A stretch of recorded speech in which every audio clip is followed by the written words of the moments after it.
민주당이 드디어 해냈습니다. 그동안 민주당을 좀먹고 있던 반개혁파들을 당원들의 손으로 끝장냈습니다. 참으로 반가운 소식인데요. 민주당이 20가의 지역구에 대한 사채에서 6차 경선 결과를 발표했습니다.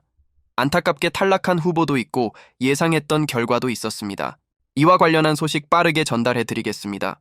시청하시기 전에 구독과 좋아요는 영상 제작에 큰 도움이 됩니다. 민주당이 구태 정치인들을 쳐내는 혁신 공천을 단행했습니다.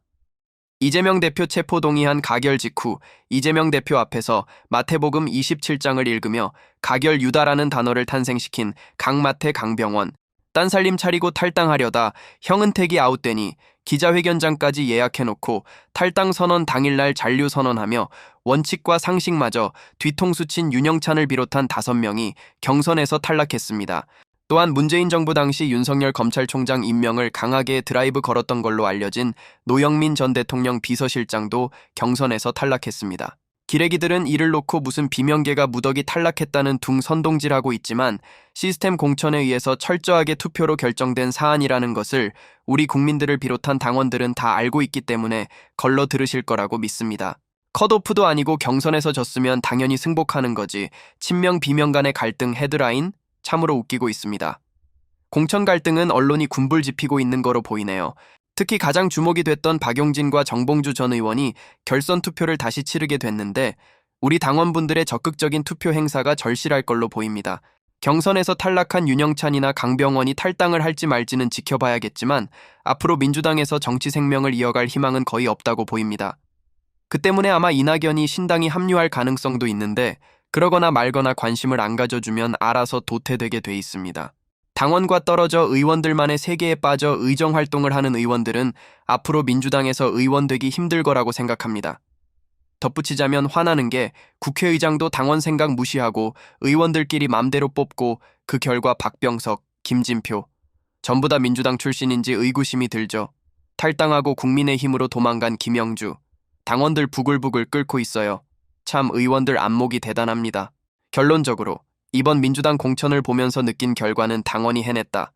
또 민주당엔 장기적으로 큰 소득이다. 이렇게 볼 수 있을 것 같습니다. 김용민 의원은 밤늦게 페이스북을 통해 이런 말을 전했습니다. 오늘 우리 당 경선 결과를 보니 민심이 참으로 무섭다는 생각을 다시 하게 됩니다. 분명한 흐름이 존재하는데 이것이 시대정신이 아닐까 싶습니다. 오늘은 안심하지만 늘 깨어있고 소통의 방향을 잃지 않아야겠습니다. 당연한 말이죠. 당원 무서운 줄 알아야 합니다. 민주당의 또 다른 기쁜 소식이 있습니다. 연이어 보도되고 있는데요. 어제 100분 토론에서 유시민 작가님이 말한 것처럼 여론조사 추세도 반전되고 있다는 점입니다. YTN의 의뢰를 통해 지난 3, 4, 1일 전국 만 18세 이상 유권자 1,004명을 대상으로 실시한 여론조사에서 민주당이 앞서는 결과가 나왔습니다. 민주당 39%, 국민의힘 35%의 결과가 나왔는데 아직은 오차 범위 내입니다. 그러나 유시민 작가님이 예상하신 대로 3월 말에서 4월 초쯤 민주당이 크게 앞서는 방향으로 가닥이 잡힐 것으로 기대됩니다. 좋은 일만 있으면 참 좋겠지만 오늘 같은 경사에 재를 뿌리는 이들이 있습니다. 바로 이낙연의 새로운 미래무리입니다.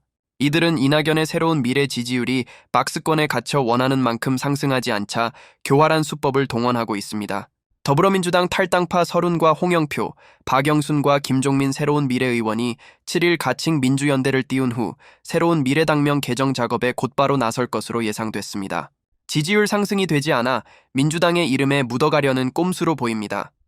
민주라는 단어를 굳이 쓰려는 의도 뻔한 거 아닐까요?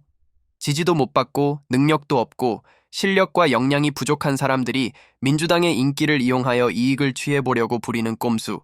오늘 경선을 정리해보자면 입으로는 백날 검찰 독재를 규탄하면서 뒷구녕으로는 당대표를 검찰에 팔아넘긴 파렴치한 자들과 대선 패배에 책임지지 않고 숨어있는 자들이 모두 물갈이 된 것입니다.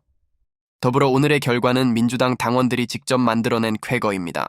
민주당이 위기에 빠지고 이재명 대표가 궁지로 몰릴 때 결국 민주당을 구해내는 것은 깨어있는 민주당 당원이란 것이 다시 한번 증명되었습니다. 구태의원들의 공천 탈락, 여러분들의 의견이 궁금합니다. 댓글로 여러분들의 의견을 남겨주세요. 마지막으로 이재명 대표의 뼈있는 발언을 끝으로 영상 마치겠습니다. 긴 영상 시청해주셔서 정말 감사합니다. 구독과 좋아요는 영상 제작에 큰 도움이 되니 한 번씩 부탁드립니다. 지금 공천을 놓고 우리 더불어민주당의 공천이 4천이니 측근 공천이니 무슨 친명 공천이니 이런 얘기들이 많이 나옵니다. 여당의 이런 엉터리 지적도 문제지만 이걸 확대 재생산할 뿐만 아니라 여당의 이런 허위 가짜 주장의 근거를 만들어주는 가짜 뉴스를 만들어내는 일부 언론의 이 잘못된 행태도 정말로 심각합니다.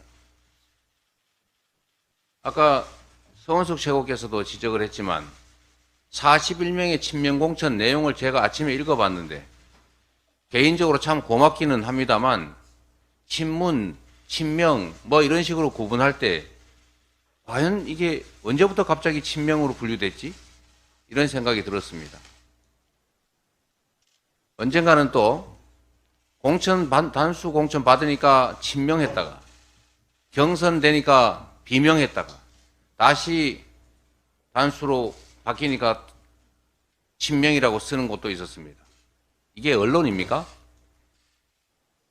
이거는 언론의 직무를 어기는 것뿐만 아니라 선거에 부당하게 개입하는 그야말로 허위사실 공표를 통한 낙선 목적의 불법 선거 행위 아닙니까?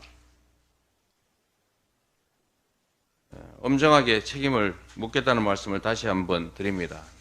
이거는 민주공화정의 근간인 선거를 그야말로 망치는 반헌정 행위입니다. 다시 한번 지적드리고 오늘 법적 조치를 포함해서 향후에는 더 엄정하게 대응하겠다는 말씀을 드립니다.